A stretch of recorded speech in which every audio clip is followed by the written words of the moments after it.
It's over. I didn't even get a chance. So I guess we're gonna open up something, and I'm gonna explain to you how I feel that I might have been part of why this whole thing died.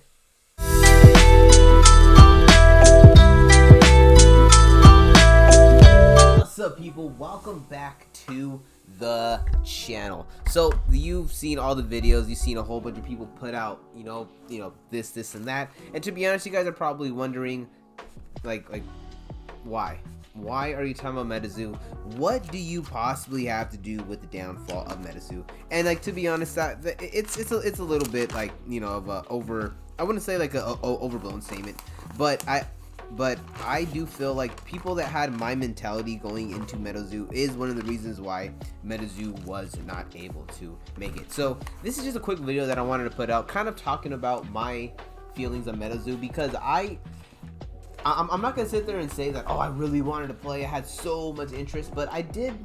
But there was a part of me that did like the whole idea, like, you know, the whole idea of what they're trying to do. You know, they're trying to make this card game that was kind of look a little more old school with like that Pokemon aesthetic.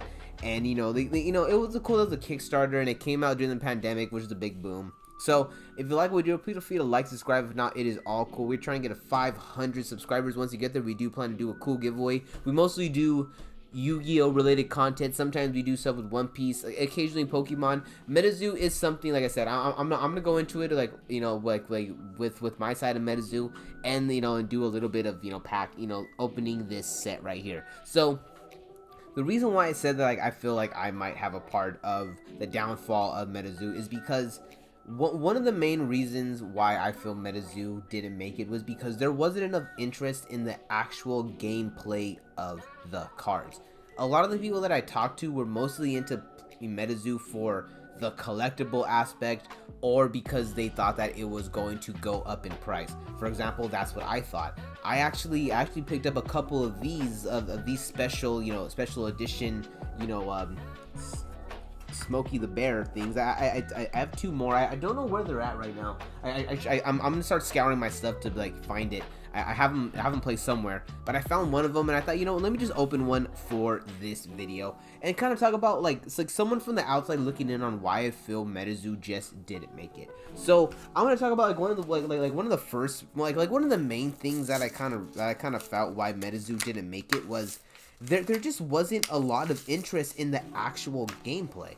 That's honestly my main takeaway from MetaZoo. Like, no one wanted to play MetaZoo because, oh, I want to be the regional MetaZoo champion. A lot of people were just like, I think this is gonna be, you know, this is gonna go up. A lot of people were kind of looking at Yu-Gi-Oh and like Yu-Gi-Oh, Pokemon, the vintage market, and just kind of sitting there and saying, like, what can I get in the ground floor? And MetaZoo came out in like that kind of perfect time to where a lot of people, I guess, we're mostly focused on how much money can I potentially make from something more than what can I get out of it, instead of with Yu-Gi-Oh, to where it's like we like a lot of us with Yu-Gi-Oh and Pokemon, it was more of like we had the TV show, we had the, you know, like we had the card game, we had the video game, we had so many different ways to kind of engage with it, to where it became part of our lives, to where it was more than just some type of, you know, what kind of monetary could we get out of it, what could we get out of it. Like, to a lot of us, this was our lives. Like, our lives revolved around watching, you know, Yu-Gi-Oh, Pokemon, watching cartoons, and doing this and that. And I feel like MetaZoo just didn't really have that. Like, people were simply just like, how do I make a buck off of MetaZoo? And that's kind of like one of the big takeaways, because I did not see a lot of players actually playing the game, which is, you know, which is extremely sad to kind of see a game go down like that. All right, my bad, guys. It took me a while to open this. This is actually kind of harder to open than I thought. So yeah, let's go to open some of these MetaZoo packs as I talk about it. So we got Smokey the Bear, which the reason why I got this is because, like, I you know, someone coming from California, I just see a lot of, I know Smokey the Bear is like everywhere for the most part, but I remember just so much Smokey the Bear stuff around here in California, because we do have a lot of wildfires here. And I'm just kind of looking here, and then let's see, the original owner of this page is a proud supporter of this Smoking the Bear and the ongoing effort to prevent wildfires. Only you can prevent wildfires. So this is kind of funny. They consider Smoking the Bear a cryptid. And to be honest, I'm looking at the artwork of this card, and like, it isn't bad. Like, yes, this is like, you know, hardcore, like how the Pokemon one was, and I do like the nostalgia. But it's like, you could have just done way more. Like, you could have done a way nicer Smokey the Bear. I don't want to notch on any of the artists, because like a lot of these artists are very talented. They have more, they like, a lot of them are very much more talented than me. Like, I do like to draw, and I do kind of draw on the side, but I am no way a professional artist. So like, a lot of this stuff is, you know, I'm not gonna like knock on it. But that's also one of the things where it's like, I feel it was right in the middle of, I understand what you were doing, but like, you also should have just, you know, made like a couple, you know, made like a little bit different effort to kind of make some more cards like look a little bit nicer. So, but at the same time, it doesn't matter how nice your cards look. It's all about, are you gonna be able to get people to actually play the game? And I really feel like people just weren't really interested in playing freaking like MetaZoo. And you know, so like from a personal aspect, that's actually what I feel happened. What happened to it? There wasn't enough players. There wasn't enough interest in it outside of collecting and investing. There wasn't a lot of tournament stores around. So even if I was there playing like a Yu-Gi-Oh tournament, there wasn't like, there was like a small community of like MetaZoo players that were just sitting there ready to like play a MetaZoo tournament. Like, I never had the ability to like kind of get into it. So that's for me personally.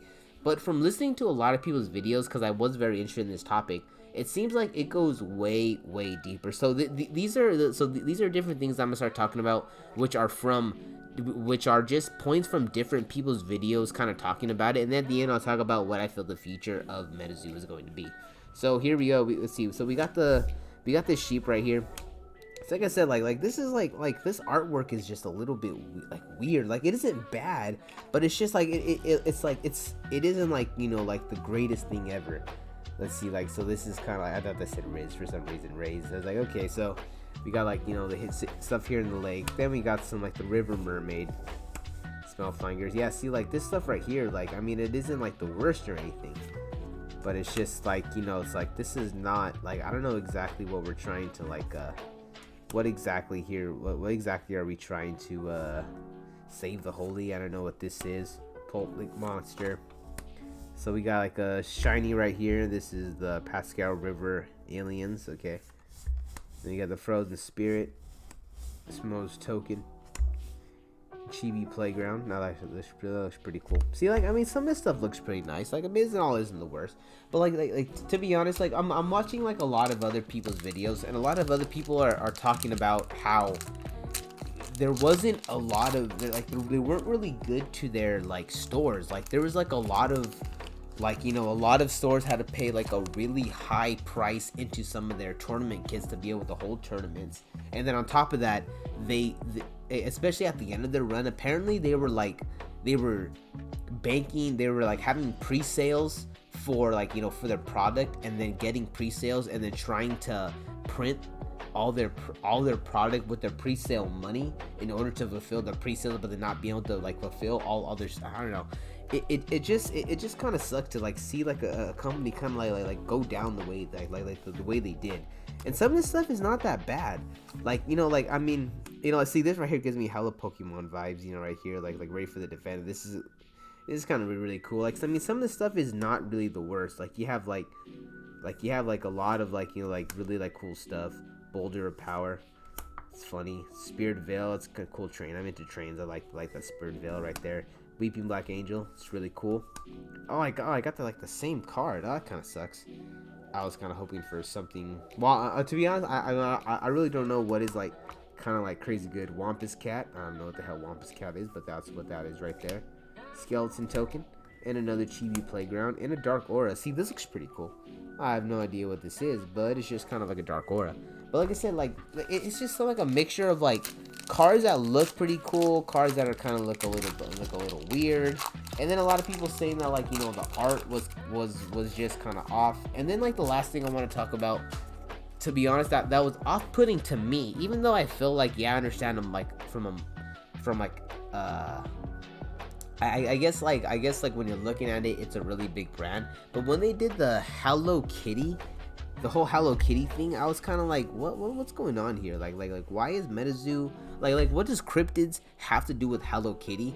And then I'm watching a lot of people's content about that, and they completely fumbled the bag on that, to where like, you know, like they had it on special at half price, which I really didn't even know that. I did see it on TCG Player, but it wasn't like I was trying to buy it or anything.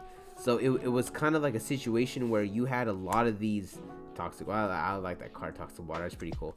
You kind of had like a lot of these cards that were just, I mean, a lot of these packs that were just already coming out at like half price.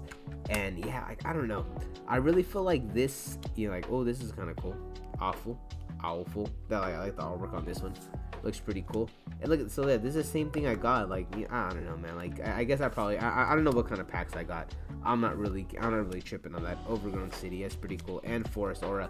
These is probably like lands, to be honest. Cause I know like this card game is kind of more like kind of Magic, but at the same time it also has obscure weird stuff where you have cards you could only play during Christmas, cards where you need to have pants on and all that stuff. So I don't know, I really feel like they had a really quirky kind of gimmick that like they could have kind of done more things to make the game palatable for everyone to play. But I feel like they were kind of just, I don't want to say like a pump and dump, but I really feel like in the beginning they kind of had something there and they saw the monetary potential, and they kind of just went to a more like a more like, oh, we're gonna make it like people are gonna want to invest in this, and where it's like maybe not invest, but like people really wanted to play, but they didn't support the play side. They kind of supported more the investment side. All right, guys, that's it for the video. Peace out. Catch in the next one. I know this is kind of like a little bit off topic, but I've always wanted to open kind of some MetaZoo stuff, and I wanted to invest, but now that it's kind of going down, I'm 50-50. Like I still am interested, but I'm not as interested as I was in the beginning. So if you think I should still invest in MetaZoo, if you want more MetaZoo content, let me know in the comments down below. Peace out, and I'll catch you in the next one.